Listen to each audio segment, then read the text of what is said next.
one positive I will say, as we've been kind of shitting on them for a while, they fixed a bug that I've been reporting for like 4 years now.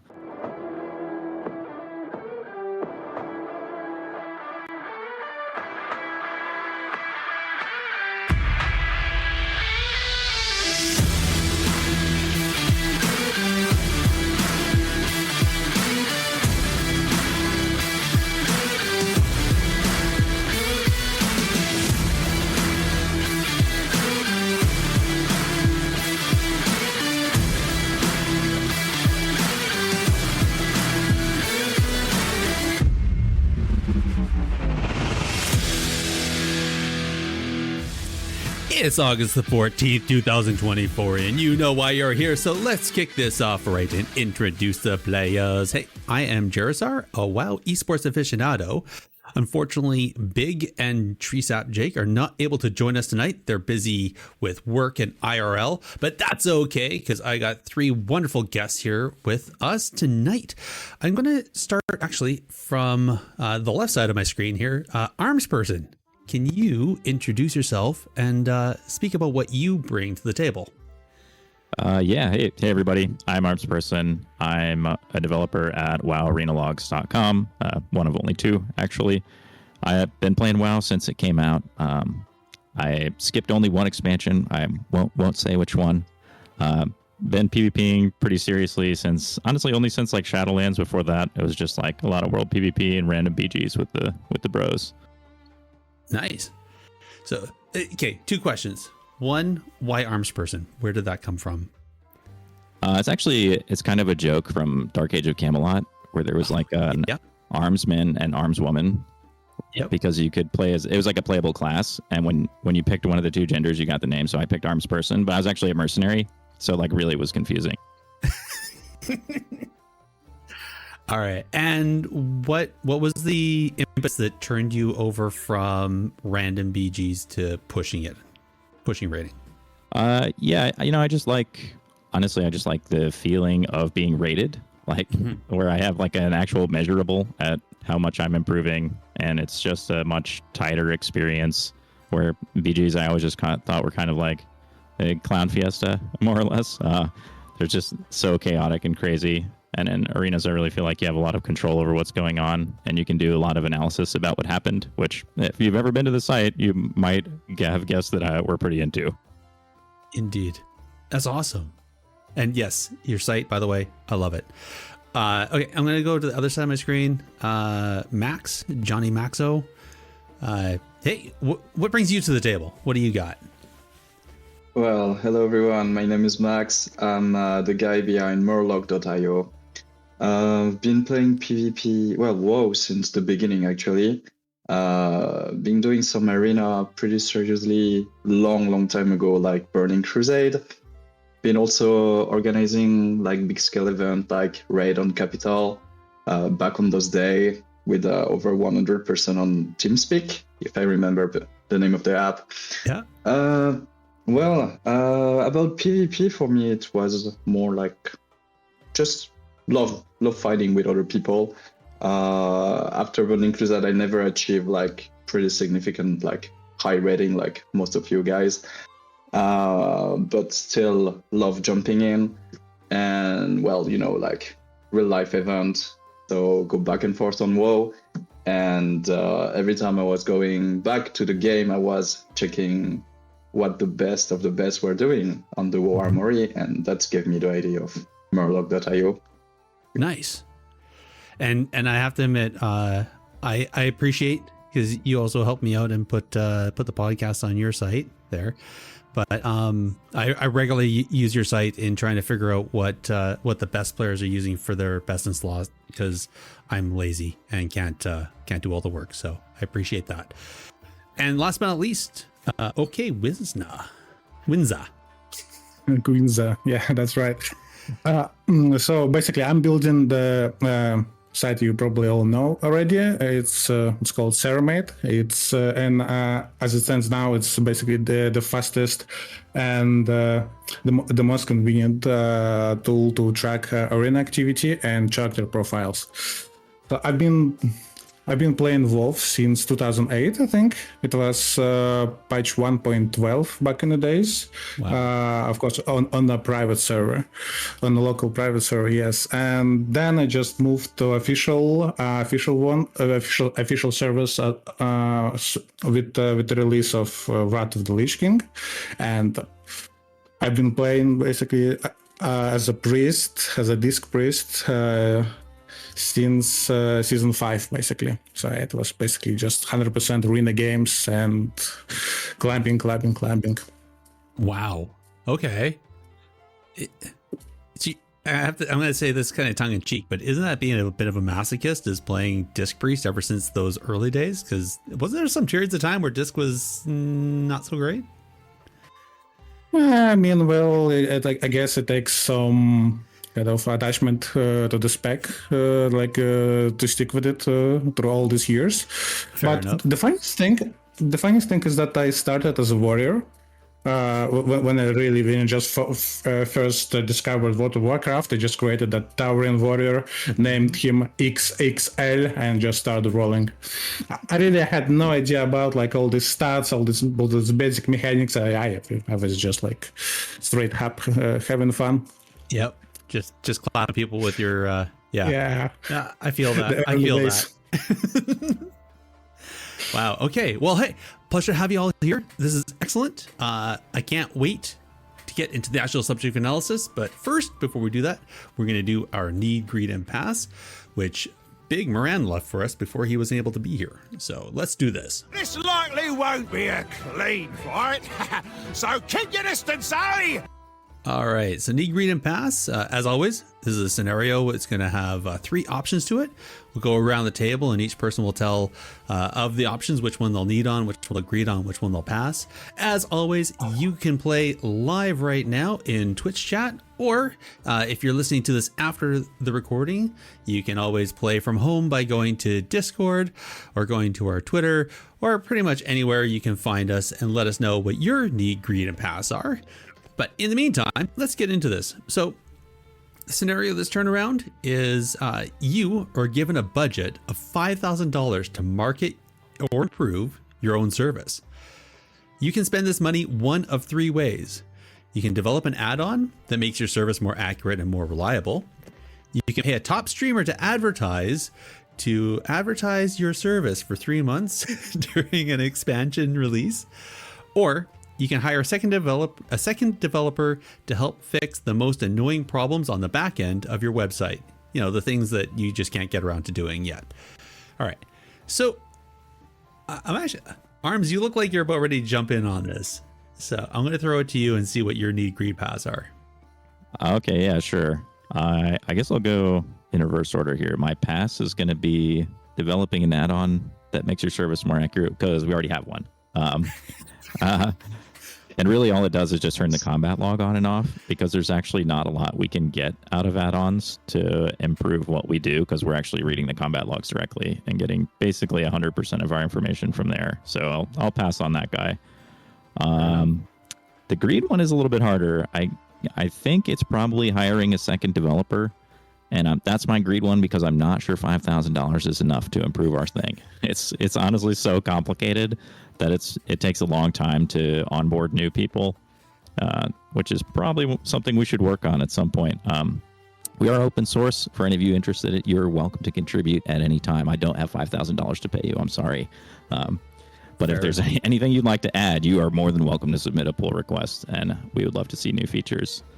But our need is definitely paying a top streamer to advertise. Like, our whole platform is just so much more fun when there's more people using it, and we don't have a marketing budget because we're not a business. We're just a community process. Like, we do everything kind of grassroots.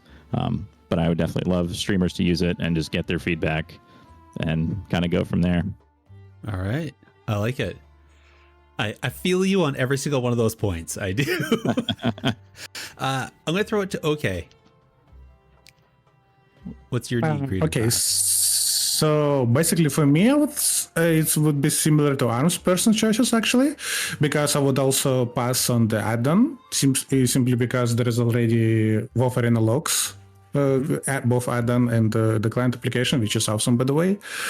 And I would need probably the developer option. I mean, it never hurts. And some really fresh workforce is always nice, even after all those onboarding procedures and stuff. And my great option would be, of course, the marketing budget, because I feel like for any project, the most crucial thing is distribution. So like it's really important to have enough resources to actually to let people know about your product and why is it great and why they should actually like switch or actually just start using it. Fair. I feel like I remember when trying to get this podcast going and trying to get people to listen to it. It was, I feel that. All right, Max, what's your need, greet, and pass? Well, I'm gonna start by the pass. Actually, I don't think I need another developer. Handling pretty much everything by myself, and it's working pretty well. The grid will be the add-on. I'm not really sure what I can do with that, but well, it's like in game. If you can't take something, just take it. So it will be more like that.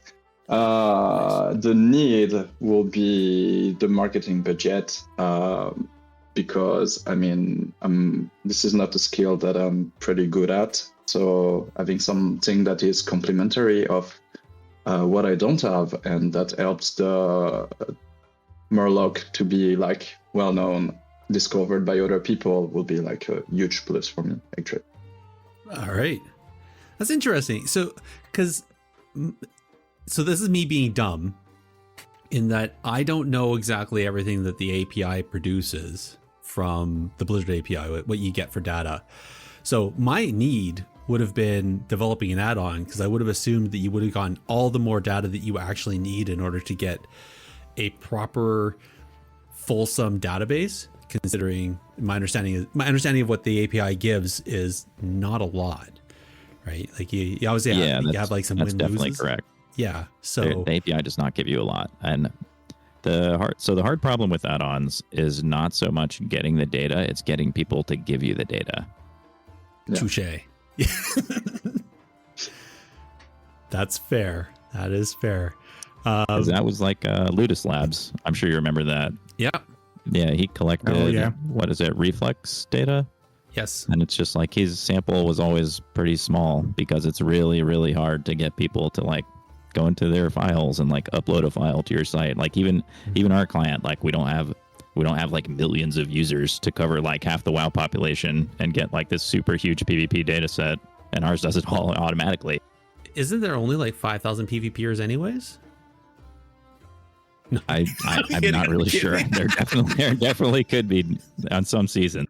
All right, that was a bad joke. It's nowhere near by them. Yeah. Okay. Well, that was going to be my need for myself. I think my greed would be hiring a second developer, because I have a lot of great ideas, but I don't know how to do anything. So that's and pass. I'm going to pass on the top streamer, because I think I got it good enough that I can do that. So there you go. That's it's all tongue in cheek, but all right. Well, that's that. Again, if you're playing from home, you're playing live right now, by all means, tell us what you would do if you had a service and you wanted to improve it out of those three options. And in the meantime, we are going to get into the WoW PvP events that we know of coming up. Get in there and fight! Stop hiding! All right. So the events that we know of is we have Big Donny Cal's tournament. So this is over on the EU. We talked about Big Donny Cal before. He's a streamer. He's been trying to get some community events going, and so he has one scheduled for the 17th here. It's an invitational, although he's asking, I think it was based on people that are willing to come and play. So he does have a form, so you can sign up for it. It is 100,000 gold prize pool, and he's told everybody that they can only wear honor gear and a 4-piece tier set. So this is going to be interesting, because the honor gear is definitely a lower item level than full conquest set. So it's I'm kind of interested to see where this one goes. But that is, yeah, well, anyway, that's supposed to be happening, like I said, on the 17th, 8 p.m. I'm not sure which server he's on over there in the EU, but yeah, he's calling it the War Chiefs Arena. I'm going to have a link for that in the show notes. And my guild that I'm talking about, not my guild, but the guild I'm in, Notoriøus over on Technicallypvp North America. They have a twos tournament for gold, which I think the signups closed tonight. So if you're listening tomorrow, you're kind of SOL on that. But it's going to be happening tomorrow on the 15th. And yeah, they're letting any team leaders the leaders of the guild are allowing non-guildies to participate this time around. So if you're listening live, and you're wondering, by all means, pop in our Discord. I'll see if I can get you a link over to the Discord server where they're taking signups for that. And yeah, that's about it that I know of. But anybody else know of any events? Let us know. We'll happily shout them out. And that's that as far as that segment. And we're just going to jump right here into the subject of analysis and talk about designing websites. I'm gonna light you up, sweet cheeks. Yes. So making a WoW PvP website, I mean, you can't be that easy. It's not like I can just go to GoDaddy.com and make myself a website, right? Like this, there's some serious back-end development to this stuff. So why don't you guys run me through, I think, who's the most recent website that got made? I think, is it Ceramate that was the most recent? I think Ceramate was the recent one. It's only turned 1 year actually in August, just a couple of days ago. Okay. So happy birthday. Yeah. Well, actually, thank you very much. I appreciate it. No worries. So what was that like? What did it take to make Ceramate from scratch? Well, it was actually it was quite a task, actually, to say the least. But if you're talking about like some abstract, something like some ladder tracking site, there's this huge gap, this huge difference, because it's if you want to simply display like ladder data just the way Blizzard API sends you the data, then then you could do it. Actually, you can do it yourself. You could do it on GoDaddy web host and stuff like that. It's really simple. But if you actually want to create a complete and full-featured solution with character profiles, with all this, with all the data, with activities, and then in that case, the whole complexity goes way, like it skyrockets essentially. And in that case, you're gonna need like some kind of a serious server. And I wouldn't recommend the cloud because the costs might be unexpected. So like some bare metal servers, and then basically, actually the second thing would be to find, a technical co-founder to offload basically some work to them, because one of the reasons why Ceramate actually came to be is because I had basically three things. I had my own skills as a backend developer, and I have like some money basically to bootstrap the project, and I also had like a friend, my really good friend, who's doing all the front end work. And okay. So I'm skilled in the back end, and he's skilled in the front end, and basically just the way we communicate and collaborate, it's basically allows for efficient and really speedy work. Okay. So that's also an important thing. Yeah. Cool. So, all right. So yeah, that sounds simple but complicated at the same time. So kind of, yeah. I think the first part is you need to get a sugar daddy to pay for it. That's what I heard the number one thing. Or Bitcoin. Or Bitcoin. How about you, Max? Did you have to get a sugar daddy to get Murloc off the ground? No, actually no. Murloc started. Actually, it was a side project when it started because I'm a backend developer. I've been working in Silicon Valley for like a couple of years, and during COVID, I was like, maybe it's the time to do my own thing. And I had a side project which was doing front end with one of the backend language I was using for backend. And at some point I was like, okay, I should do something that is cool to show the world that my stuff is cool. And actually the Murloc, I got this idea about Murloc, and it became the main project. And after it was a lot of time, I was spending like more than 12 hours per day, every day for like 3 months to build that thing. Wow. I went pretty hardcore on this. And yeah, mix of backend, front end, and also deal with Blizzard API, which is very, very unstable. Oh yeah. So Really? mostly, yeah, distressing. Yeah. Okay. I want to put a pin in that because I'm really curious about the Blizzard API because I know that's it's the crux. It's the rocky road that everything's built off of, and if it's crap, then you guys are kind of screwed, and I get that. But I remember, I just want to pull back for a bit because I remember when me and you were first chatting, Max. I remember, I think it was right before Dragonflight and they're redoing all the talent trees and everything, and you sounded like you're about to pull your hair out with how difficult it was to design and to show talent trees on your website. And, Oh, yes. did you do that all by, like, was that all your own, or is there like some place where you guys can go to like collaborate and get like some other code or something like that to help build a page? Personally, I did that all of my own, and like the first iteration was super difficult because at that time there was the new talent and the Blizzard API was changing like the schema of all the data was made, which makes things pretty difficult, and things were breaking every week. So it was super hard at that time, and to the point where I had to do a system that is flexible enough to automatically get the data from the API, but also where I can like input by hand. And inputting by hand was like super time consuming. Yeah, I remember you chatting with me about that. You're like, there were some expressives there.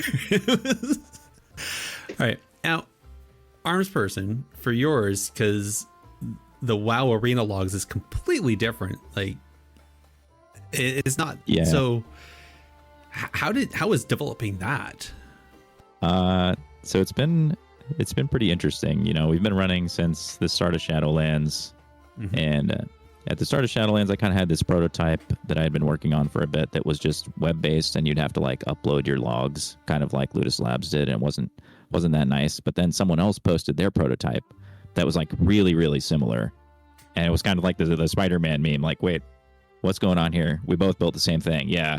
So like I started DMing him, and we were chatting, and we kind of just decided to combine forces. And he's the other developer on WoW Arena Logs. He's a u/a tiny little shell on Reddit. And from there, we kind of just decided, well, now that we have all this extra manpower, because there's two of us, let's like actually make an app that does like all the hard work for you of like uploading the logs and all that crap. So that's kind of where we started. And over the years, it's just evolved into the beast that it is now, with video recording and stats and all kinds of replay stuff. It's pretty wild. It's definitely been a lot more difficult than making just like a data website, but like effectively under the hood, it actually is a website that's loaded inside the app. It's just kind of not visible to the user. So like all of that is a web interface. There's just also this extra module that talks to like the system that you're on to do all the like file manipulation and stuff. Cool. That's sorry, it just kind of boggles my mind, the fact that it's an app that actually is a website inside of an app. Yeah, like actually Discord works that way too. Like you can open the web inspector, and under the hood it's all just like Chromium, It's all built on a platform called Electron, which basically lets you run a website as an application. Huh. Today I learned. All right. Well, that makes it easier than if you know how to build a website and not an application. That's super smart. All right. Okay, sorry, my mind just got blown away there for a second. I'm gonna Blizzard API. All right, talk to me, guys. What does the Blizzard API do well? Well, actually, that's quite a good question, because there's basically like it does well by the main thing that it does well is actually the fact that it actually exists. I mean, I would start with that, and it does contain like some basic data that basically allows us for any third-party websites to actually exist to get some data. But I think as far as the official APIs goes, the Blizzard API leaves a lot to be desired, because there's two main issues. At least for me, like after spending more than a year like developing Ceramate, there's like two constant issues. First is the data availability, because there is a lot of data that is simply missing from the official API. For example, you want the PvP item levels? Not found. It simply doesn't exist. You want PvP attributes, like when you're on Arena. Mm-hmm. Oh no! It doesn't have those. It only has like PvE stuff, but nothing for PvP. And basically, you have to calculate all that stuff yourself, and it adds another layer of complexity for your project. And again, yes. And don't even get me started on the stability issues, because as far like throughout my career, I worked a lot with a lot of APIs, and I think the Blizzard API is by far like the most unstable thing that actually, one of the most unstable, I would say, yes. Because right here, like I can open up my error log and the Sentry, and I could see like at least a dozen API errors in the last 24 hours. And it's not because like something is broken on Ceramate, on something else. It's purely because the API just randomly decides to break and die, and that's I'm actually curious how you guys handle those. Is it like something that eventually it comes back, or is it like broken forever in some cases? Well, we actually just handle most of the stuff just by actually retrying, or just like using the previous data. It basically depends on operation, because like if it's ladder API that's broken, then it's eventually going to get retried like within like a minute or so. And if it's some kind of profile that is missing, then basically let's say that basically we have a lot of stuff like going on the profile. We have basic information, we have talents, we have gear, and so basically if the gear API gets broken for some reason, then basically if there is previous version of the talents, then it's going to be displayed. If not, well, only that section like going to be broken and unavailable for some time. So yeah, actually I've put a really lot of effort into making Ceramate as reliable as possible. So we have a lot of asynchronous processing. Actually, almost all that we do is just asynchronous, with a lot of retries, with a lot of failovers and stuff like that. Mm-hmm. And the way we design the database is that when you actually open up the profile, even if some stuff is broken, only that small part is going to be causing troubles, while the rest of the stuff is still going to be displayed correctly. So yeah, that's basically how it works. Max, is it the same for you for Murloc? Yeah, the API is pretty unstable. Just to come back on your former question, what it does well actually is giving all those data, because there is a lot of things that are available and that allow us to do all this thing. So show that for that, actually. After, yeah, it's pretty unstable. It's like I'm praying every time there is like a big patch, For example, like yesterday there was a fix with the talent, and they did some stuff, and most of them update pretty good. But for example, the Arcane Mage, I don't have the new data for that. Another example is like when the pre-patch release was like 2 weeks ago. So they already included the hero talent inside. Yep. But the thing is, like, the hero talent somewhat were misplaced into the specialization tree or the class tree. So to have it correctly in Murloc.io, I have like to analyze the data, do some mechanisms to see, okay, what are the hero talent? Because it looks like the problem that I identified was with the hero talent, and just try to put some mechanism to try to how to say in English, to put back the data together in a manner that is exploitable. Reconstitute? Reconstitute, yeah. Have you used the RaidBots stuff that gets published? No. I'll send you a link. You might find it very useful because he actually reads all the databases that have the talents and he bundles them into this JSON file that's like much easier to use. That's actually what we've been loading into WoW Arena logs because like we basically don't touch the API except for people's achievement. It all sounds better to make your own add-on now. It's much harder than you think to read the talent data inside the actual add-on interface. That is an entirely different animal. That's fair. Oh man. Okay. Yeah. So just to add another thing too, is like the way to fix the problem is like for Murloc it's also retrying because they fix stuff. But for instance, sometimes I post some. I don't post actually any issue anymore on the forum because it's like they don't read it. You know, it's like I've been posted stuff on the talent like back in the beginning of Dragonflight, and like months later, like nothing were done with it. So I don't know. I feel like dealing with the WoW API is like it's a little bit of. I'm wondering if they don't do that on purpose, like a natural selection, like the website who keep like grinding the API are the one who like the one that can do some stuff, and the one who don't make the effort like just stop. You know, it feels a little bit like that because sometimes I mean, as a programmer, I'm wondering. I've been designing some API before in my career, and I was like, how this thing can be that mess up, you know. So I'm really wondering. That must be on purpose, you know. It's like feels like that. That's just small indie company things, right? It's no, and that's okay. So obviously, there's some great things that it does. Obviously, the API.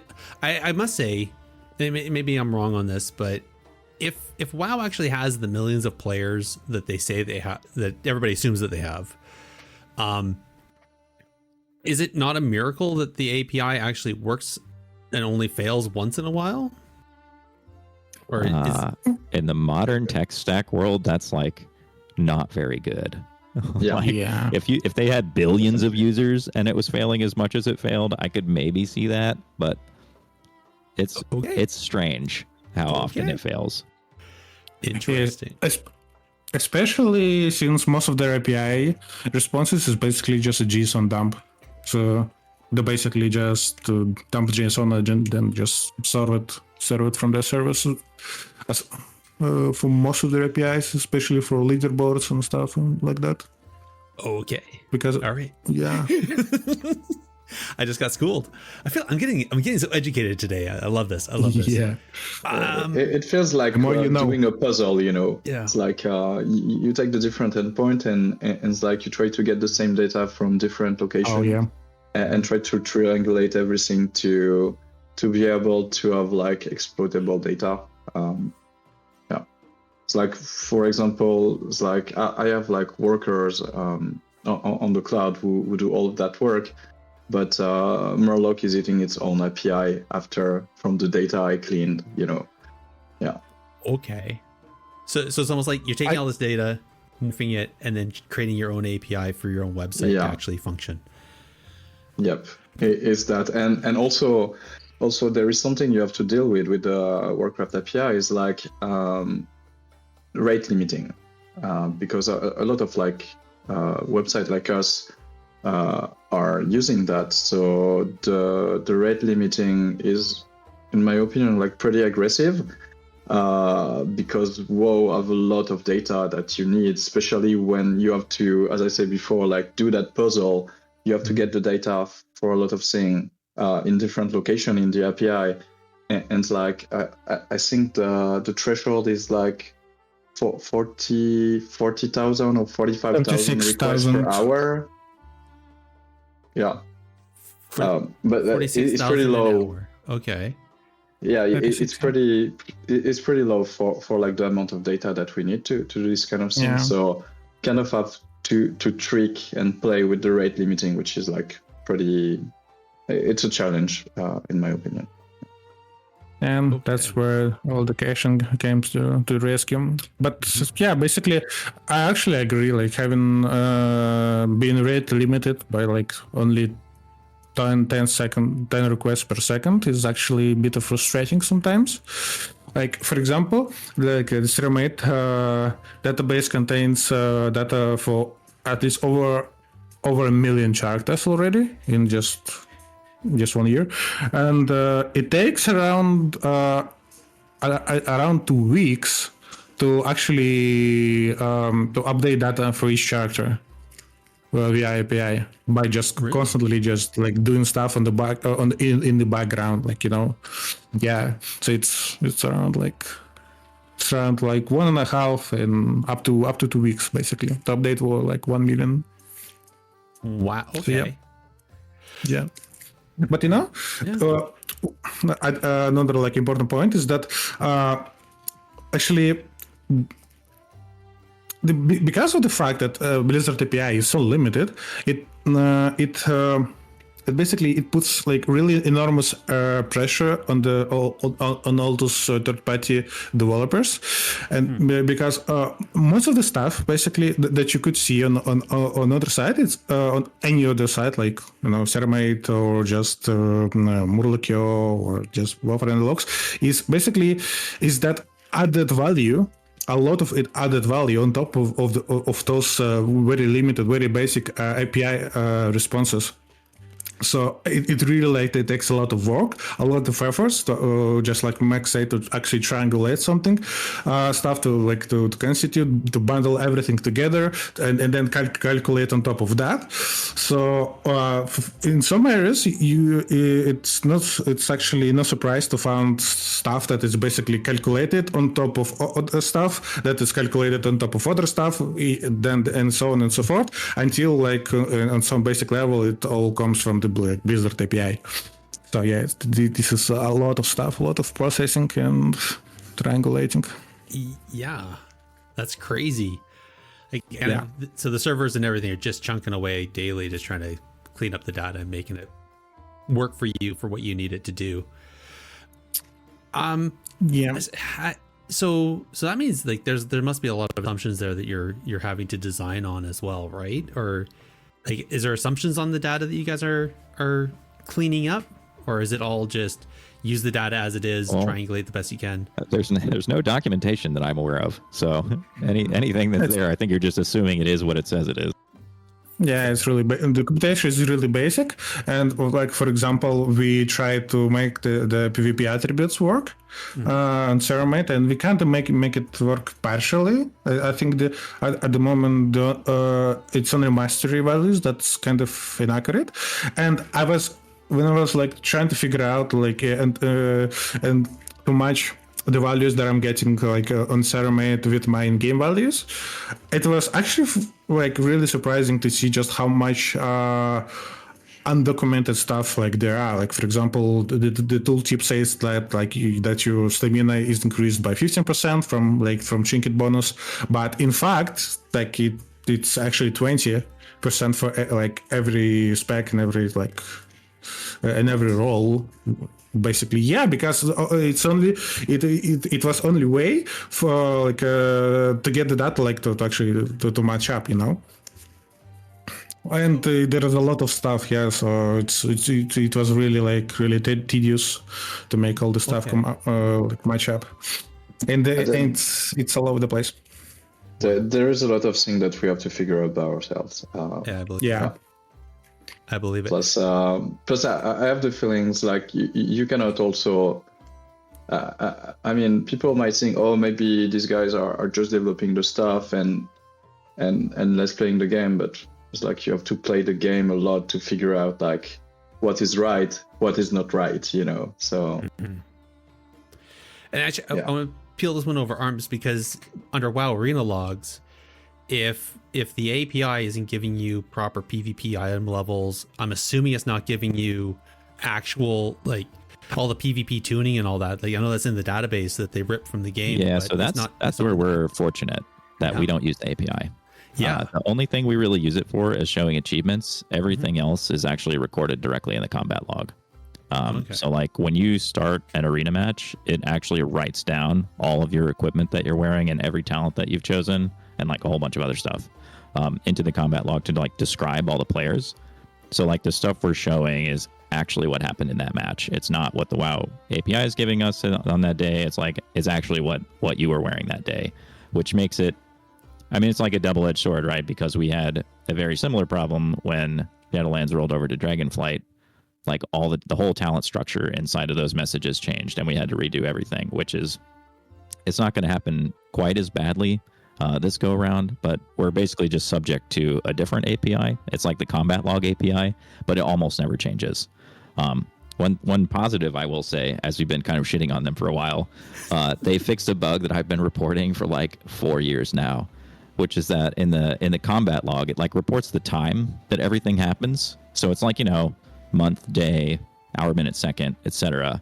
But until the War Within beta, it was missing the year, which means that we would have to read the system clock to try to get the year and stitch that into all the timestamps. It was such a huge pain when you would have matches that rolled over on the last day of the year to the first day of the next year.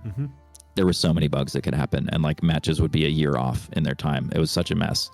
But you've added year, Blizzard. Very, very good. This is a great success for me. It's going to save me a lot of heartache. That's crazy.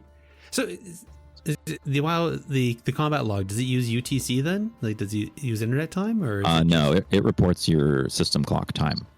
And this is the first time that they've added year and the time zone that you're in to those timestamps so that I could figure them out without having to get them from somewhere else.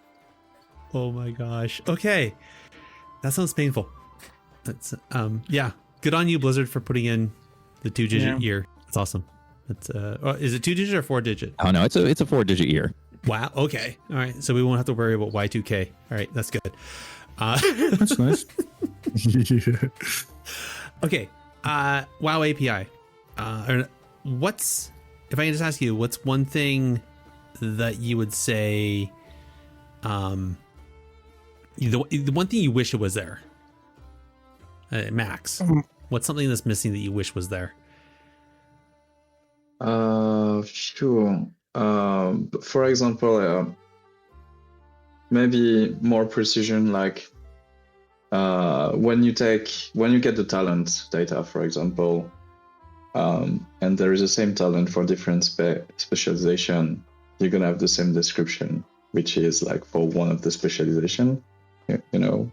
Like I would say more precision. I would love that there is a rating somewhat for raids, because this is the only thing that prevents me to make a raid section in Murloc.io. I had some idea, like maybe I could like calculate like kind of rating by myself.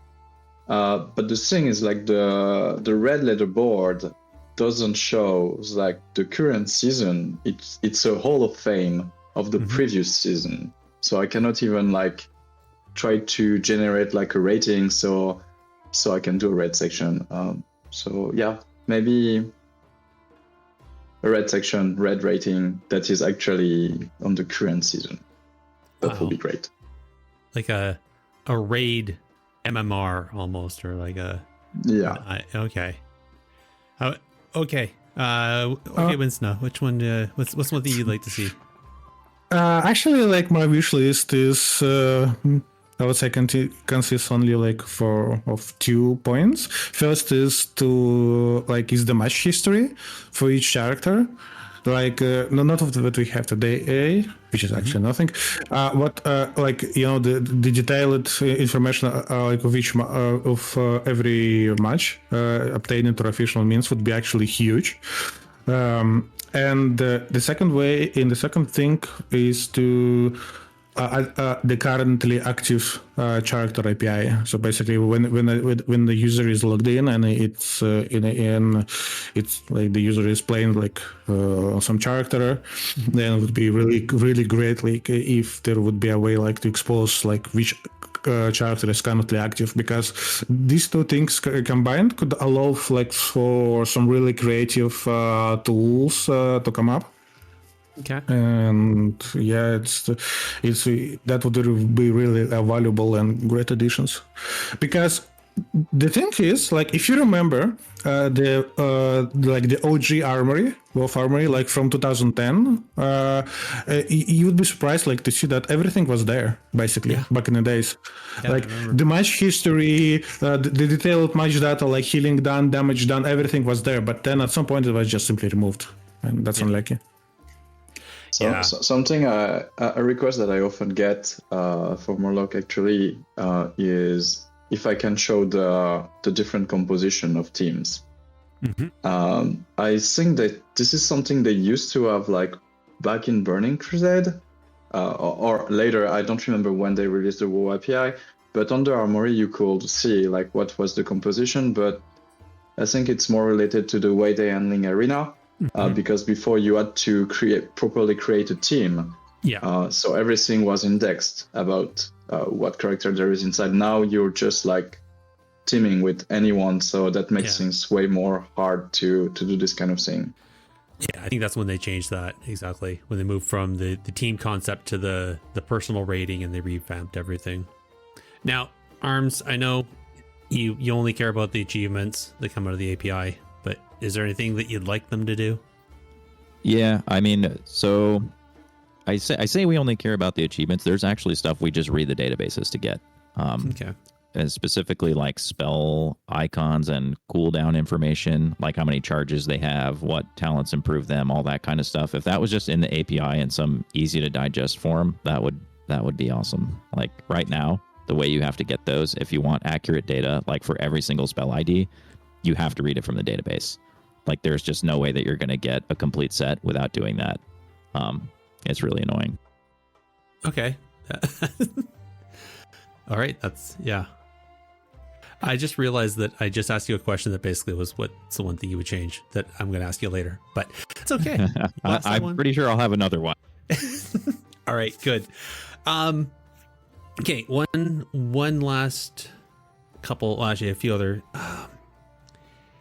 so you guys aren't the only website out there. There's obviously a large number of people that have made sites trying to kind of clamor for the exposure and get the few players out there that play PvP that actually want to go to websites and use your information.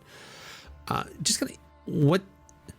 competitive is the PvP website community? Like how is it cutthroat out there? Is this like, obviously I think we're joking behind before the show started that this is like a passion project. There's no way you guys are making any money off of doing this.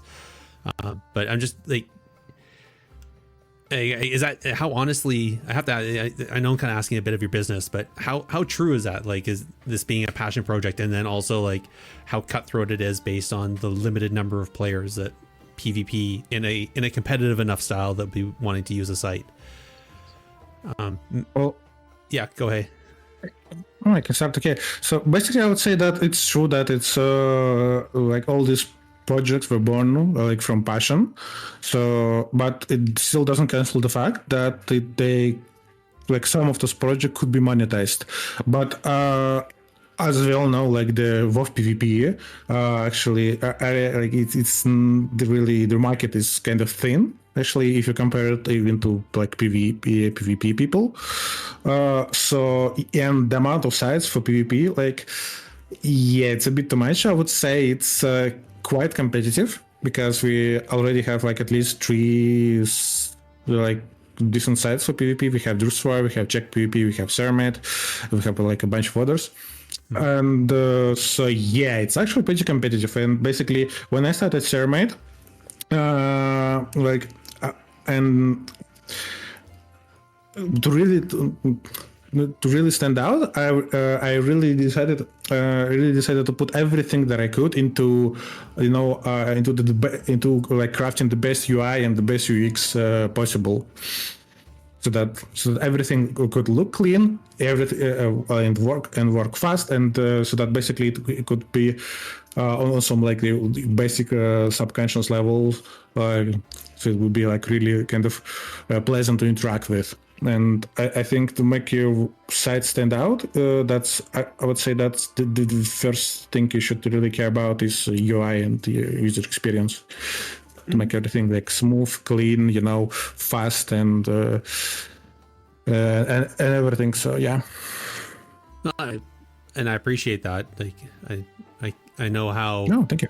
How annoying it is when I go to click on a site and it's like, where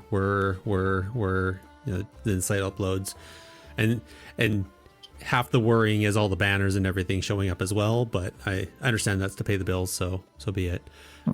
Yeah, man, banners actually they really decimate your user experience, and that's why I really don't want to put them in Cermet. I don't blame you. It's yeah. I literally feel pain in my eyeballs whenever I go to Wowhead. Just saying. Yeah. Max. Yeah. How about because your site's a little bit different. Like you're not just getting the ladder data, if you will, right? But do you feel like yours is enough difference that you don't have as much competition compared to the other sites, or do you feel like you're in the same ring boxing it out? Oh, excuse me. The question is for me or Arms? Yeah. That's for you, Max. Sorry. Okay. Sorry. No. Yes. So the thing is, like, the way I started with Murloc, I kind of like I just wanted to show something that is simple and cool to see. That was my goal at the beginning.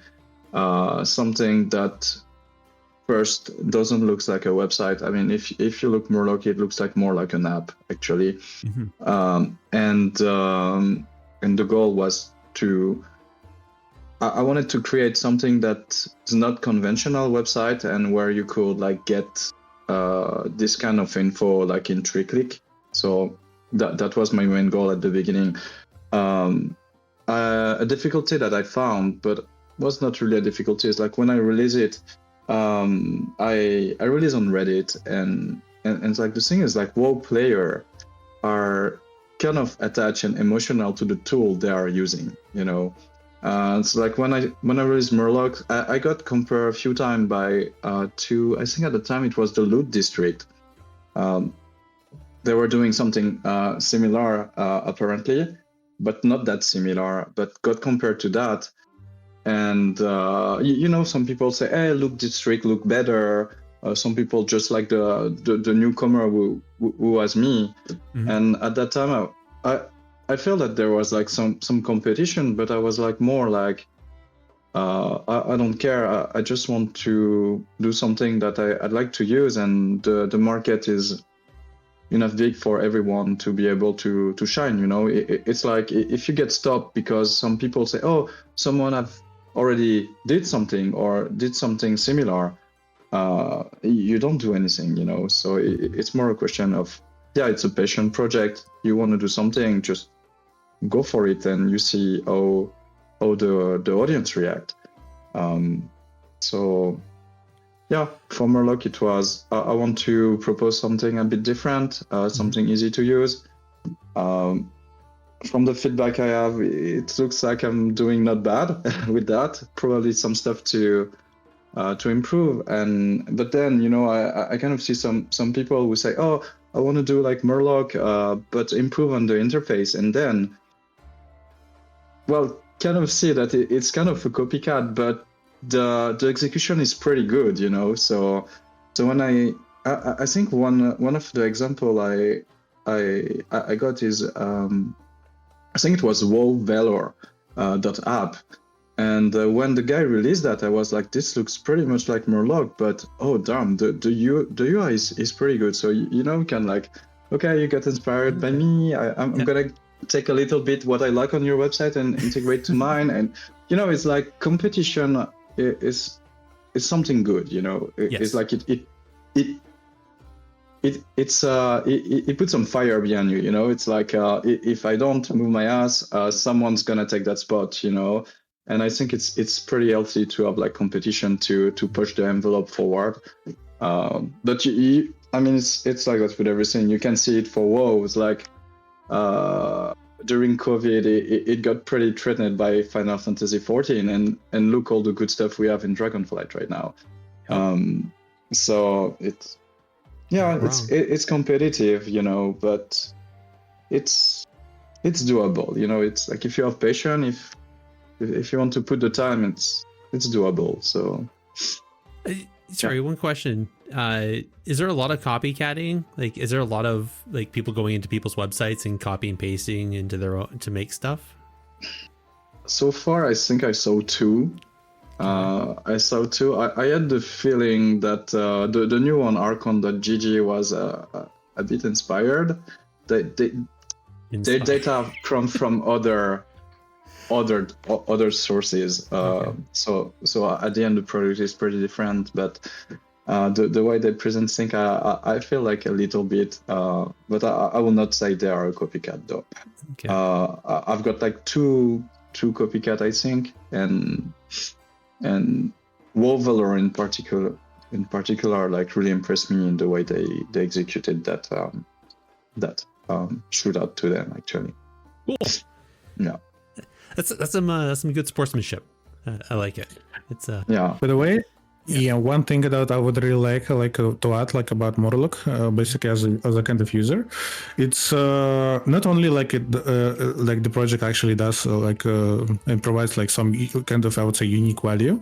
Especially like unlike those like leaderboards or profiles projects, but it also appeals to both PvP and PvE audience. And basically, as a creator, that's kind of the dream position that you could be in actually. So it's really great.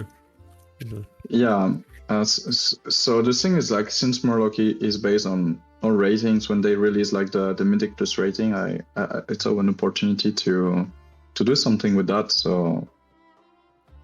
Yeah, and that was pretty welcome when they did that actually. Cool. And the front end was written in Go. Actually, that's insane. Yeah, everything is in Go in there. That's awesome. Arms, do you feel any competition? We've actually had one or two competitors crop up over the years. They just didn't really do a very good job. So it's a little bit sad, but also I think our biggest competitor did something adjacent to what we were doing, and that's of course Squad OV. Like I don't know how many of you guys remember, they like basically made VODs, you could share them, all that stuff, the whole 9 yards. It was really cool. That was not something we were doing at the time, but I always assumed that eventually they were going to start like reading the combat log and like showing replays and rolling up stats and all that stuff, but they went out of business, which is, unfortunate. And in that time, we've pivoted into doing the easy side of that business, which is recording the videos. Mm-hmm. So you can, in WoW Arena Logs, you can record all your arena matches to local disk using like an OBS library, but you can't share them. That is actually something one of our sister projects, Warcraft Recorder, has started working on, but you have to pay for it. Yes. Because I don't think there's any way to offer that for free, even for a little while. No. So that would be, I think, the only area we would look into that there's like, I know there's interest in, but like we have not had the time to commit to it. And it would also require us to build some way to bill people, which we don't have either. That's fair. That's yeah. And billing turns into a whole other issue. I can't even imagine. We also have like a weird secondary problem. Sorry to cut you off. The more clones we have of our system, the worse they all are. Because like we're all submitting matches to the WoW Arenalog server, so you can see that like big match history and like search for everybody's matches. But if everyone had like their own version, they would be going to different spots, and there's not like a roll-up API where you could see a match history for everyone. So like that kind of like search and exploration experience gets a little bit degraded. So it would be kind of a bummer if there were 5 of us. We would each have like 1/5 of all the PvP matches, and the roll-up data wouldn't be nearly as nice. Yeah, that's a good point. Yeah. I can't help but think with all of the roll-up data you have at WAL that you must have some pretty juicy data on actual participation, actual damage data, how well characters are doing for healing, for damage mitigation, for actual damage output. You must have some we definitely do. It's been pretty interesting to roll some of that up. It is much harder to parse than anyone really understands. Like after trying some of those projects, like I understand a little bit more about why Blizzard has a hard time balancing some of that, because like, boy, that combat log is not that easy to make sense of at the end of the day. Like you can go into our app and look at details and look at like the end of the arena screen, and like all 3 of them will have different numbers for how much damage you did. Because everyone is interpreting that combat log a little bit differently. So like once you start to do that, like the more differences you have, those only add as you aggregate the stats, and like those are just going to skew your numbers even worse. So if like you're doing a dumb thing like details is and counting void shift as damage, maybe your numbers don't look quite right when you start rolling those up. Maybe you turn that balance knob the wrong direction. It's very challenging. They count void shift as damage? Yeah, because it is damage in the combat log. It's just not. It's damage you did to yourself. Okay. Yep. Okay. I'm not even. I don't even know what to say now. Oh my goodness. I've never looked at a combat log, so I have no idea. But that makes somewhat sense. How does an arms warrior, when they're in defensive stance, how does it calculate the damage reduction then? Or does it just like, so you just get the actual damage done? Okay. Like I don't know that he was in defensive stance. So in the combat log there would be like the arms warrior went into defensive stance, and then later on the arms warrior left defensive stance, and in the middle the damage numbers would just be lower. It wouldn't say like this is 10% lower because of defensive stance. It's just 10% lower. You have no idea why. Like that's on you to figure out, which is also the reason that Aug Evoker logs are so hard to parse, because now you're trying to track when you had and didn't have Ebb and Might and like back all those out, and like it's crazy. We tried to do it at a WoW Arena logs, and it's still in there, the code that attempts to do it, but it's not it's not very simple. Yeah. Okay. Oh my gosh. Okay. By the way, what I think is basically for Warframe logs, basically for what it offers, like in terms of features, in terms of all this, where like log parsing and stuff. I think like the whole application is extremely undervalued, like really. Thank you. I think so too. When I was building this episode, actually, I was talking with Big Moran, and he was saying how he uses WAL for a lot of his work in designing skill cap videos and stuff like that. That's awesome to hear. Yeah, I wish he was on. Actually, I would have loved to chat with him about what they're doing over there with WoW Arena logs. Yeah, I think like the dream for me would be to get like some kind of AWC integration where we got like the combat logs and we could like actually show the matches. Like that would be so sick. But I have no contacts. Like they're not reaching out to me, and I don't have any contacts into them. So if anyone knows anyone who can get that to happen, we'd love to do it. Okay. All right. I might know a person. We'll see. No, Adrian Healy Stat. He's the he's the go-to person I would contact there. But I'll see. I'll message you after this and see if I can point you in some directions. Sounds good. One last question, and this one I want to go back to the teaser I put in about the dig I had about banners and that, and how much I hate them on Wowhead. I noticed like a lot of sites like to use, they're basically fronts for boosters, right? Like I remember, I think ArenaMate was originally a boosting site. Yeah. Which actually, it then actually ended up, did they not actually sponsor a team for AWC, I think? But Blazing Boost and all that other stuff. How often are you guys get propositions from boosting sites to advertise and like to use you guys as a front to try to as a boot for boosting, or is that just like a benign thing that happens to the side because these people decide to use a site on their develop a site on their own as basically a front for that? Yeah, go ahead. Okay. Yeah, okay, I can go. Basically, I would say like it's one thing when like a website is basically really just a cover up for actually for some boosting website, but it's again it's another thing entirely when some really good quality like website is actually being kind of affiliated or kind of sponsored by a boosting website. And I think like maybe some of you know, like with Ceramate, we actually had some kind of partnership going on with a boosting website in the past few months. And what I think personally is that based on my feedback, like as a user, as a developer, and basically what people think, like 95% they don't really care, like because like the ads are really subtle. Is basically just one like extra item in the main menu, which actually just fine for UX totally.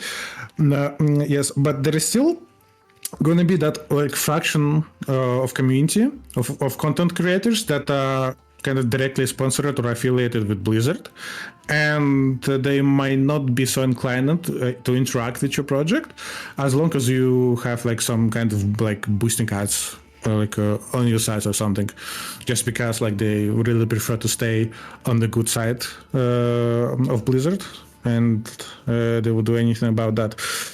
So to put it to sum it up, basically, I think that the boosting market is they have the biggest marketing budget in our kind of area of work, so basically if a project managed to, especially if new project manages to land a kind of decent partnership with any of those, then it would be really easier for them to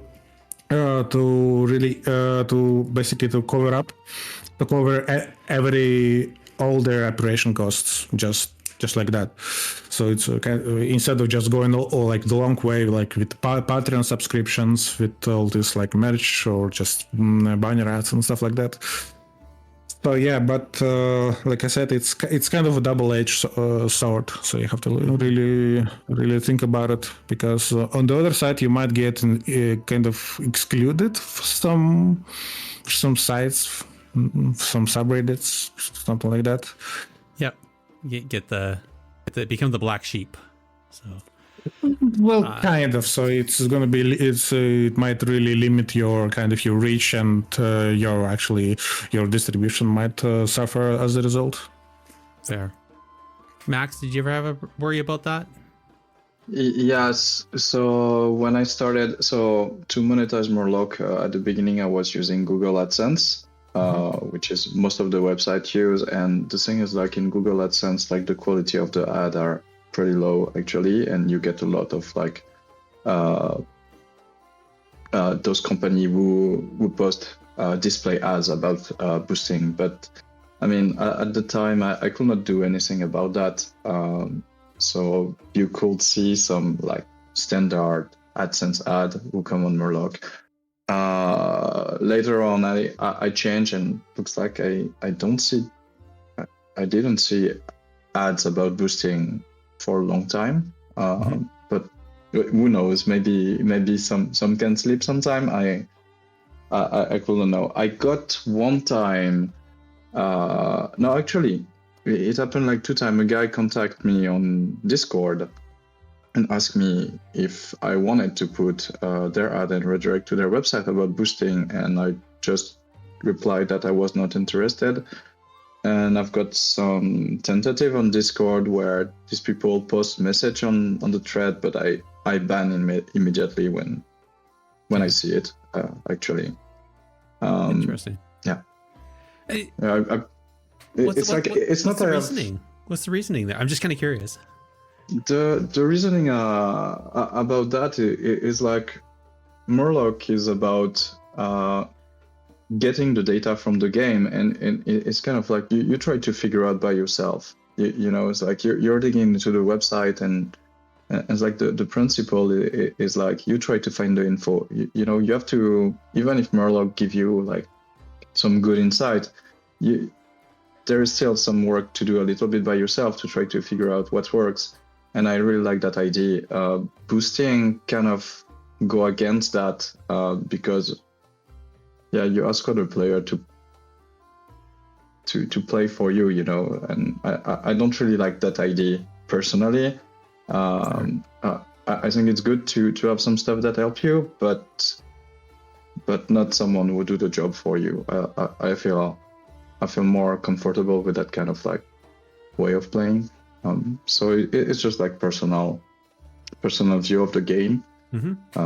So that's why I prefer to avoid. But I mean, people do whatever they want with their money and stuff. So I'm no one to judge that. It's just I prefer to avoid. No, fair. How about you, Arms? How many boosters have tried to use your site? Exactly 0.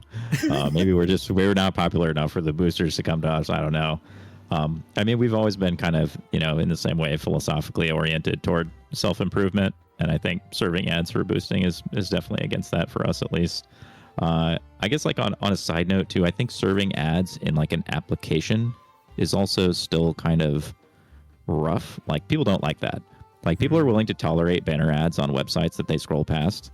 But if there's an ad like inside of an application that you're actually like clicking around in and trying to use, like that is really jarring and people really don't like it.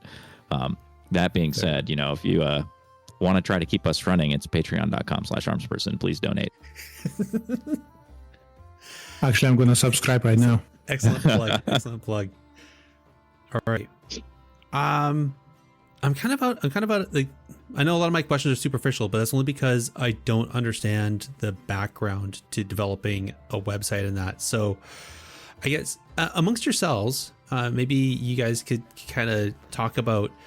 Obviously, there's the databasing side that you have in the background, which is to take all the data and to parse it, and then he said try to gel it together to make what you guys need to use. And then there's the front end that this is what we see, which is how that data gets then represented. It's amongst yourselves though, like what's the technological pieces there? What's something like if somebody's like I feel like a 1500 rated player trying to talk to a rank 1 and trying to understand some very fine nuances of arena play that I just can't grasp right now. But what's the pieces there? What's the technological side? If you want to open up open up the hood and show the engine. Yeah, sure. So basically, for Murloc, there is some how I call that maybe some bots. I created some bot that like twice a day go fetch the data of the leaderboard, reconstitute everything to have like clean data, and then put it in a database. Okay. So this is on the server side, and then you have the part who serve the website, and the part my own API that get the data from the database and then put it on the website. And the thing is like everything is on the cloud, and more you have user and more it costs money actually. So as a developer, you have to, for Moloch at some point, I was like a little bit freaking out because I was starting to have like a pretty decent amount of user, and the infrastructure cost started to skyrocket, you know. So at that point, you're like, will I be able to continue paying for the server, or you have to figure out monetization. So for a website like the more mainstream stuff is ads.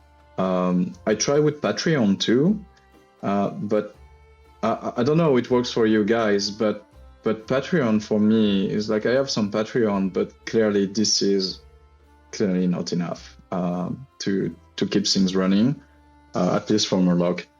And this is understandable because like WoW already pay a subscription, then they have to pay like third-party service, so it's kind of hard to ask like for subscription on the top of the WoW subscription, you know. But yeah, you have this part like server side, which is pretty costly. So if you don't like trick and like use the modern technology of like, for example, the CDN, infrastructure costs can be very out of hand pretty fast if you're not careful. It's like a simple line of code or a simple log you let into the server can cost a lot actually. So you have to be very careful with this. By the way, Max, is there a reason why you didn't go with the bare metal service like Hetzner or VH? Yes, the reason is because for when I was working in the Silicon Valley, it was always like AWS or Google Cloud. So I'm pretty like used to work with this. But the thing is like I'm moving a lot. It's like in terms of location, it's like having something on the cloud is like make things like more easier for me to manage actually. And since in the past I work in cutting infrastructure costs in one of my previous job, I saw I could like handle that, but I have to be very careful. Yeah. So using what you already knew, basically. So yeah. Okay. I mean to have Murloc running, actually, it's like it's all my experience that I have when I was working in San Francisco that are behind and help me to handle this thing and like keep the costs like in line with what I can like do. Mm-hmm. So it's something that it's way above, not way above, but it's more complicated than just like create a website and deploy it somewhere. You know, it's way more stuff to handle actually. I understand. No, seriously, after like looking at the bill at the double AWS bill at my current day job, it was really like really easy for me like to convince myself to go with the bare metal instead, because the cost of the clouds they are so unpredictable, it can be so high.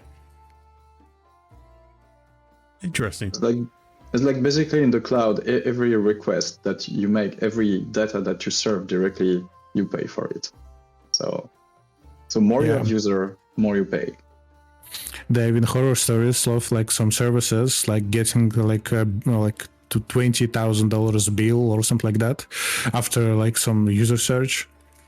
Holy moly! So it's crazy. How much does that? How much does it cost to have your own server then? The bare metal actually is much cheaper. Like on Ceramate, we only spend around $200 each month, but we get like a really good piece of metal. Mm-hmm. And yeah, if you go with Hetzner, I think it would be even cheaper. Yeah. That's why I think that bare metal, yeah, even though it's really, you have to do everything yourself. Like there is no one-click deployment and stuff. But in the long run, especially like if you bootstrap in a project, I think the bare metal is actually much more predictable, and overall you're gonna spend like much less in the long run. Fair.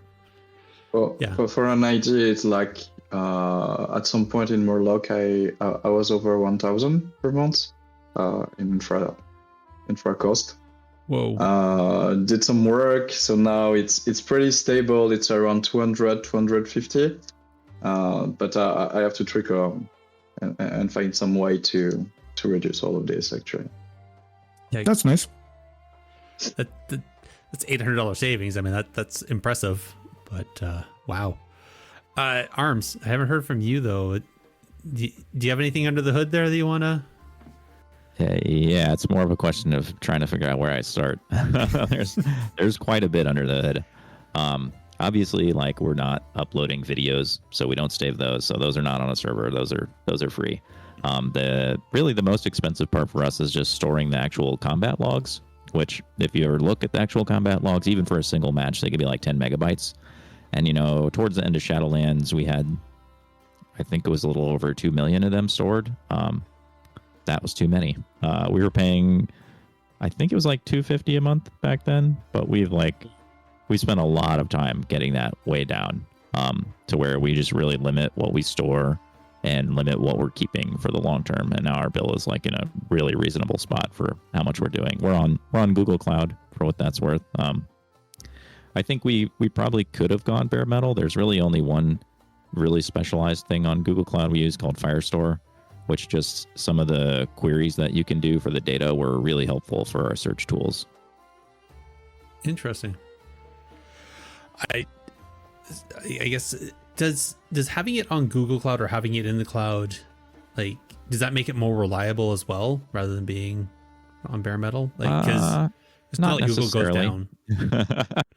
If like Google does go down for sure. And it's like most of the outages are stuff you messed up. It's not Google going down. So like you get to keep those whether or not you're on bare metal. And if you want to have like multi-region availability through Google Cloud, like you're going to end up really paying a lot. And that's like you basically, if for every 9, like if you want to have 99.9% uptime, it's, X dollars. If you want 99.999% uptime, it's like 10X those dollars. Yeah. So that part really does not scale. But that's also hard to scale in the bare metal. Yeah, that's true. Do you guys have your sites go down very often? Max is shaking. Not really, actually. My stuff's tight. Oh, it's fine. The thing that is down is the WoW API because it makes our data down. Actually, it's more that. Oh yeah. Fair. Okay, does Ceramate go down often? I don't track it.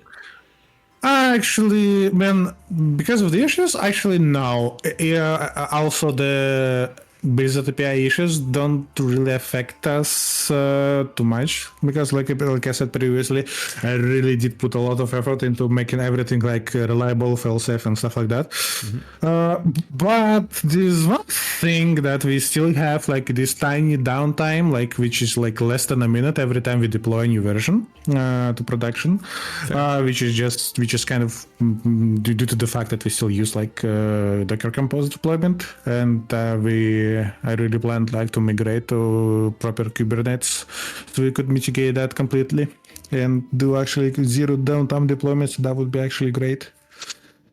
So yeah. Well, I mean, that's a minute downtime is better than Blizzard some days. So I mean, yeah, but it's still like this even a minute downtime, it still causes like some disruptions to users, and some background processing also like stops for a minute, and that's unfortunate.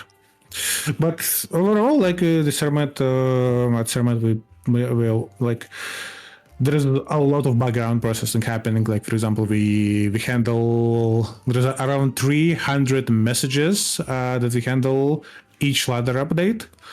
So you would say that it's around like 10,000, 100,000 messages each hour. So yeah, like there is a lot of stuff to handle, to process and save and to present.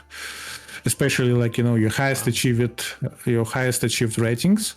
Like for example, the Blizzard API only shows your highest ratings for 2v2 and 3v3. For any other brackets, including the shuffle, you have to keep track of those yourself. So that means like every ladder update, every those 300 people, you need to get their ratings, check if it's really highest, and then save it or not, or depends. Wow. Or toss it, yeah, so it's really a lot. So 100,000 messages every hour? Yeah. The ladder's it's actually that busy? it's on average. Wow. Well, yeah, I mean, especially like if you open and go in the ceremony, you would see like, for example, we have like almost 200,000 people playing shuffle, and that's only one region. Don't forget we also have to serve like two regions, both EU and US. Mm-hmm. So yeah, like especially like when those ladder updates stack on top of each other, like there is a lot of messages and there is a lot of stuff to be processed, like activity, then stats, then games history, then everything else. Mm-hmm. We have over like 40 parallel workers like doing all that stuff, and still like it actually takes like around like 10 minutes to actually sort everything. Wow. But this is what allows us to deliver like the fastest ladder updates across any other site. Sorry, you said EU and NA only, but what about China, Taiwan, and we currently don't support those, but we might in the future. Okay, but you can get that data from the API, right? No, I mean the data is there, kind of for those regions, but like it's basically a trade-off. You know, we kind of wanted to make sure that everything works perfectly well for the two main regions, and then once we basically figured everything out, we might add some additional regions in the future. Okay, I guess because I know China was shut down there for a while, but they're going to be coming back here shortly. Do you guys get data? Is that from Blizzard or does that come from Tencent? I think it's Tencent. It's from the Blizzard API. Okay. But I don't know why. It's like when I released Murloc, I was supposed to support China too. But somewhat it was not working, so there is some different stuff to do, I guess. And at that point I was like, yeah, it doesn't work in China. Well, I'm just gonna do US, Korea, and Taiwan. Fair. I see you bobbing your head too there, Arm, so I'm assuming the same thing. I mean, WoW logs will work in China, but you won't see your achievements. Unlucky. Touche. All right. Okay, last question. I love to ask this always. The one thing you would change. So, unlimited money, unlimited influence. You get to tell Bobby Kotick what to do, that kind of stuff. I'm going to make this fairly broadband, either between the website stuff or, you know, the API or even just World of Warcraft in whatever part of the game you want. You can change one thing, but only one thing. What would it be? No, doesn't matter how ridiculous it is. Doesn't matter what the cost is. It will happen. Max, I'm gonna look at you first. What's one thing you would have them change, or one thing you would change if you could? It's in the game. It's like I grew up playing role-playing games such as Final Fantasy, and something I really like is like those very dynamic combat music. So Warcraft have a lot of very epic combat music, so if somewhat they can do something similar in the game for the boss at least, that will be like a pretty nice addition in terms of like vibe in the game. Nice. Some new combat. Yeah. I like it. All right. Arms, only because I can see your face. Yeah, I think mine is definitely on the expensive side, which is like I think the game's biggest problem is like new players are so lost. And the one thing that I really would like to see is like spell signaling changed, in the sense that like when you use combustion, like everyone in the match knows that you use combustion because it makes like some unique sound or has some unique graphic. Like that's one thing I really miss from Overwatch, was like when a hero used their ult, like everybody knew that that hero was ulting. And I think that's like causing most of the like weak aura problem, where it's like, oh, you have all this stuff to track, but it's like, dude, that's only because when he used combustion on the other side of the map, I have no idea. Like, I can't see the time. My eyes, like, literally are not good enough to see the little fire that lights on top of him. I have to use the weak aura to know that he combusted. So that would be what I would argue for the most. And I think the audio cues especially could go a long way, since I know the visual field is already very, very crowded. Mm-hmm. I think it's pretty reminiscent that one of Asmongold's comment about the game kind of is very complicated, and the fact that you need all those weak aura is kind of an issue in itself. So yeah, definitely will be a super good idea to have like this kind of hint, especially in arena. You're not wrong. And they often speak about how important audio is in the game. So I like it. Okay. What's your change? Well, it's actually hard to decide, because like as a developer, I would kind of wish them to like to fix their API, but as a player, as I think I would have really want them to actually get rid of that cross-faction barrier, like you know, like when in the outside world. Because you know it's currently it's a bit hard for RP people to do stuff cross faction. So yeah, and like without the barrier it would be so much easier to do. All right. Because yeah, there's a lot of potential in roleplay involved. All right. So no more faction barrier, better sounds, better music. What I want them to do is I want them to put in the API is the person's BattleNet tag with the character name. So then we actually know who's playing what as an alt. That's what I want to do. I think you can really do that. Leave that one right there. I think you can figure it out, but I don't think there's actually a known way that you can know that I'm playing my 5th warrior at 1400. Maybe not officially, yeah. Yeah, that's the one thing I would change. In the meantime, we are going to get into the news and roll this out. All right. Who ordered up an extra large can of whoop ass? All right. News. I think I'm a little bit early on this, but there is a... I just lost the video for Arms and Max. Weird. While we get that back, I am going to just keep talking. They're back. That was really weird. Okay.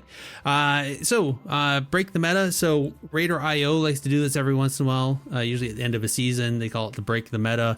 It's a Mythic Plus unofficial tournament, if you will, where teams have to try and push keys in non-meta classes for the Mythic Plus. So if anybody's interested about that, you can go over to Radar.io and check it out and see who is leading that. They actually did a stream over on the Visage community Twitch, which was pretty cool to watch. Watching, I think it was... it's really interesting watching people trying to crush a dungeon using less than ideal classes and specs. I'm just gonna say it like that. It's pretty interesting, but it was good. It's always a fun go. Yesterday and today, depending which region you're in, 11.0.2 went live. So this is the update to the pre-patch, leading now into what's going to become the War Within. So in that, there was a number of updates that went live. I can't get into them all because we'll be here for another hour. A couple things that jumped out at me. One specifically, so in the PvP section, You'll notice that there's a whole bunch of removals. There's been some tweaking, but definitely a bunch of removals of historical tuning. So I found it interesting. It looks like they're starting to reset some more classes to see where they sit, and then they'll probably bring in some more tuning.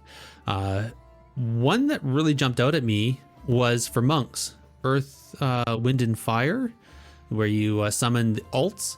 Those ghost alts can't be CC'd anymore. So no longer able to freezing trap or ice nova them or anything, which was something that people used to do. And I remember was a thing for one of the 2 last expansions. So that one jumped out at me for sure. But if you want, go ahead and take a look. Definitely there's a bunch of changes that are in the PvE section. A number of them are not implemented for PvP. One that a lot of people are speaking about was in the rogue section for PvE, said that I think it was kidney shot got extended to 8. It could go up to 8 seconds. That's not in PvP. That's not going to happen in PvP. Yes, it has a 30-second cooldown.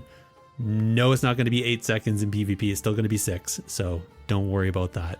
Anything else in there jump out? Anything jump out to you guys? I'm sure you guys all studied these notes as well. You're obviously well versed in all the changes every time, right?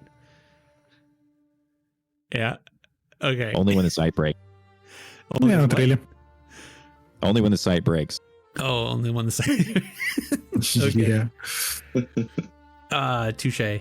Another thing that happened was so currency transfers were shut off as part of the warband thing when 11.0 first went out. They're back, including the honor transfers. So in order to use it, all you have to do is go to the alt. That character has to have at least some of the currency, though. Same thing goes with any of the currencies that you can transfer now. So take your alt, run it into a BG, die a few times, get at least 1 honor point. Now it shows up on your currency grid. Click on it, and then you can ask it, and you can transfer honor. There's a 20% tax on it, so if you send 1,000 over, you only get 800. I think that maths out. Anyways, but yeah, you get the idea. Either way, it's much better than buying tokens and mailing them and all that other stuff. So what was the tax on the tokens? Is that more or less tax?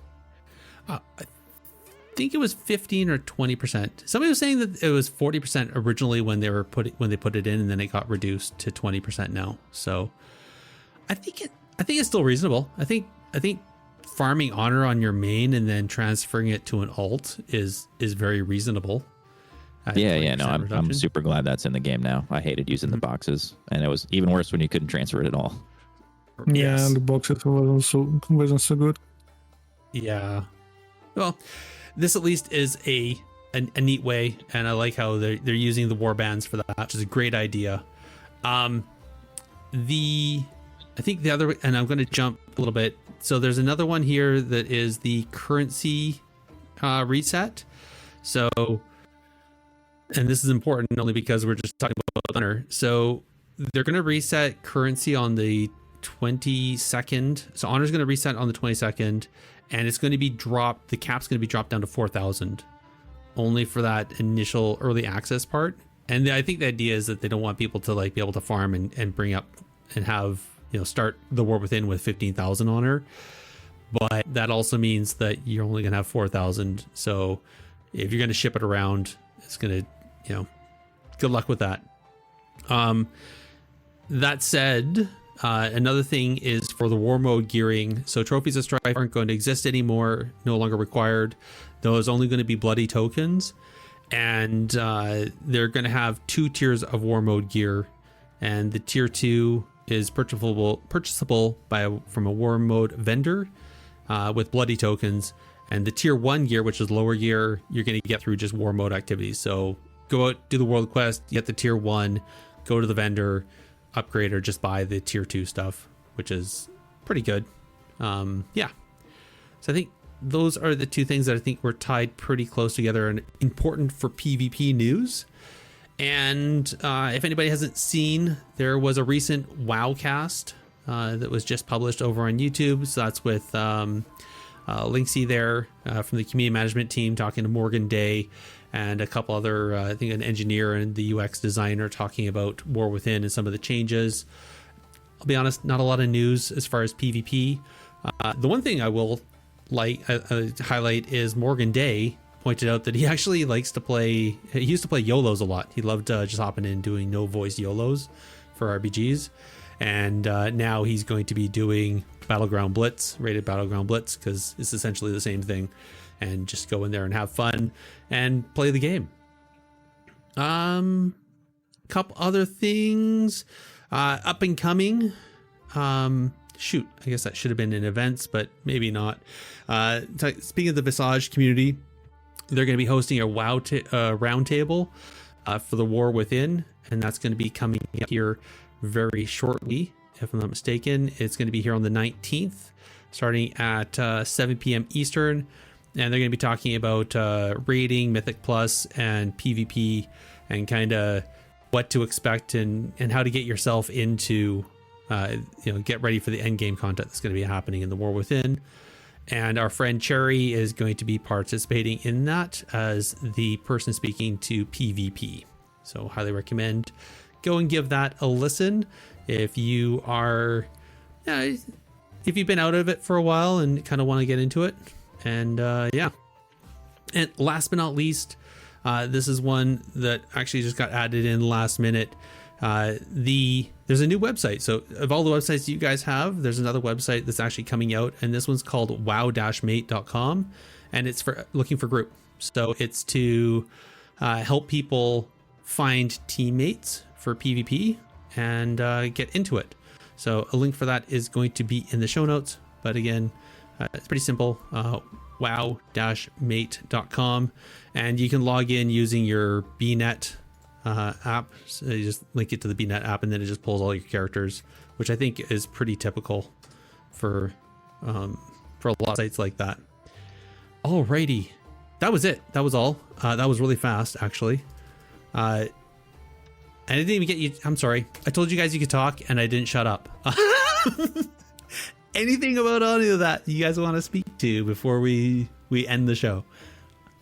I mean, I think I'd like to give a shout out to like the Blizzard team for the gearing in Dragonflight, and hopefully the War Within as well. Because like if we had done this podcast back in Shadowlands, like my one thing to change would definitely have been the gearing. And I think this current system is so much better than what we had. I fully agree. And it's true that as far as I can tell, gearing is going to be exactly the same. It's going to be except no more Sparks of Life. You won't need them. That was my understanding. Yeah, I'm not sure. I'm not sure if we're gonna, because they're improving on the profession side, and we need the Sparks to use the conquest trophies to make profession gear. We don't get trophies, but you still have Sparks to get your bloody tokens. Okay, dang it. All right, that's my new one thing I would change. No more Sparks of Life quest. Yeah. Because I'm assuming you still need Sparks to use the trophy to turn a piece of crafted gear to PvP scaling. Well, the trophies of Strife are gone. Yeah, but that's for the world PvP token gear, which didn't get to conquest level. It was 3 levels below conquest. Yeah, wasn't that what the old Sparks of Life gave though? No, Sparks of Life was used with your conquest trophies to make your profession, the crafted gear, scale with PvP. You had to use your trophies of conquest, weren't they? Yeah, so you bought your trophy of conquest from the vendor. You had your Sparks of Life, or your Sparks of Awakening, or your Sparks of Dragon, or your Sparks of whatever. I mean the weekly quest for Sparks of Life. The one where you're like digging up dirt all the time. Yeah. Oh. Well, you didn't PvP for that?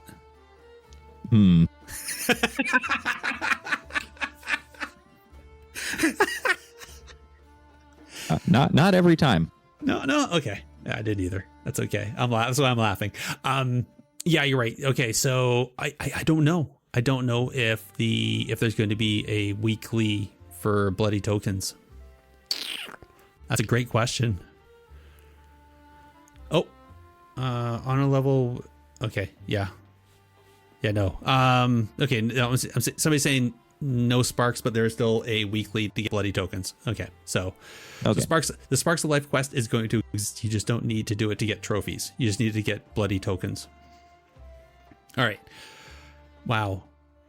For some reason you said Sparks of Life, and I was thinking the sparks for the. Yeah, there were a bunch of things called sparks. Yeah, it was very, very overloaded word in Dragonfly. It was a sparky expansion. Not gonna lie, it was. Yeah. All right. Before I give you guys a platform to just like pimp yourselves out to the internet, is there anybody you'd like to shout out? Starting with OK. A team member, a community member, your mom. Well, my mom. Yeah. Actually, hey mom. No, actually, I would really like to shout out like to my partner, like to Slava, who's front end dev on the Ceramate. He's really helped me out a lot, and basically he was one of the reasons why Ceramate was possible in the first place. So I really appreciate all his work that he does, and then like it's really like great to work with him as well. I also want to shout out of course our current guests here, like Arms Person and Max. You guys are completely awesome. I would say so we somehow gathered the most awesome, really my favorite project authors somehow, because I really am I adore Morlock.io. I think it's a really unique piece of work, and of course the way it was created, in a world dominated by JavaScript. There is to see a front end written completely in Go in its own framework. I mean it's completely nuts. It's really insane. And of course the WoW Arena Logs is actually, like I said, is really completely undervalued application, and I think it really has a insane potential in the future. So, and I mean, to be able to parse all those combat logs efficiently and and build all those player placement map, it's beyond expectations, and it's really great. That's awesome. Thank you. Yeah. I don't. You do my job for me, okay? Yeah, thank you. Great. You're welcome. Max, is there anybody you want to shout out? Yes, there's a couple of person I would like to shout out. The first is, I'm gonna do it again. We kind of bitch a lot on the Blizzard API, but shout out for that, because without them we could not do and build these things that helps all the WoW player, and I felt very grateful that by putting those data online, they enable us to build that thing. So big win for that. Awesome. The second group of people I would like to shout out is people on Instagram, on Murloc. On each page I have a banner where I use transmog from the community that I put into a AI cartoonizer, and I have some very awesome art because of people who post transmog on Instagram, such as Genesis Woe, Mo Green. Sorry, I cannot quote everyone's, but shout out to them. They're doing awesome mogs. It's super good. Then it's not a shootout. It's more cheers up to you guys. What you're doing is super cool. It's very inspiring to have all these people who create this kind of platforms, and I think it's really helped to build that community around the game. So what I would say is whatever happened, just continue to do what you're doing, and good luck with that. You guys are awesome. Yeah. Arms, can you follow up on that? I can try.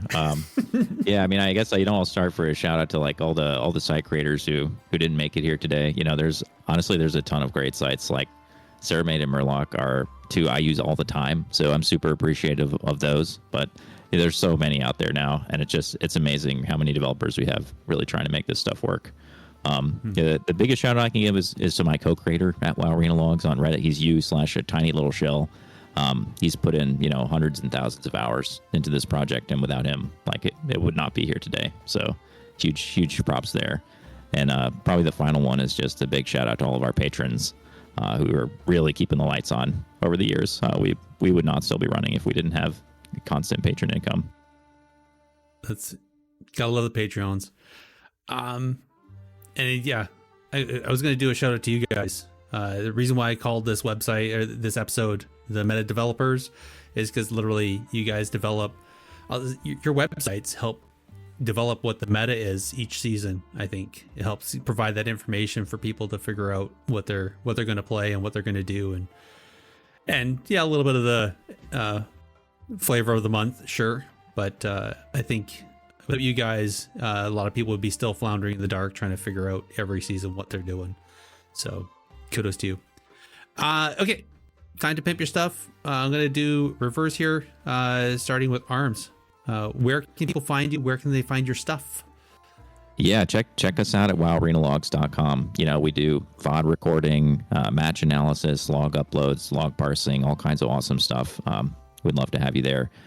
You can message me on Reddit. I'm u/armsperson, or you can join the WoW Arena Logs Discord, which is easily found from our site.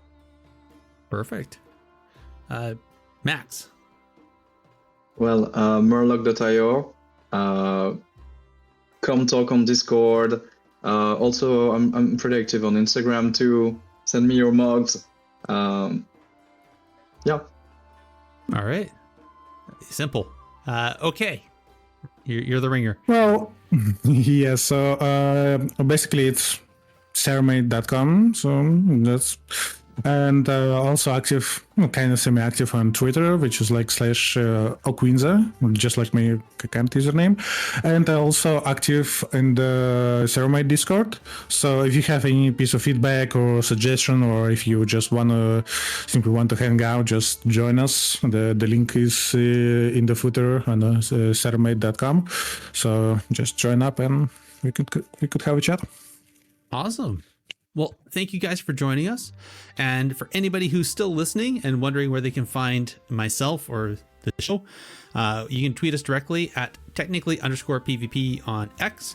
You can email us at technicallypvp@gmail.com. And you can also go over to the Bonus Roll Productions Discord. The link for that is under community over at the website bonusroll.gg, where if you go there, you also find our podcast directory that includes our show along with a number of other Blizzard and World of Warcraft podcasts. And guess what? It also has a review system, so you can go over there and tell everybody what you think of their shows. 5 stars is appreciated. Anyways, links for everything we talked about is going to be in the show notes. I want to thank everyone for listening, and we'll chat with you next time. Good night, everybody.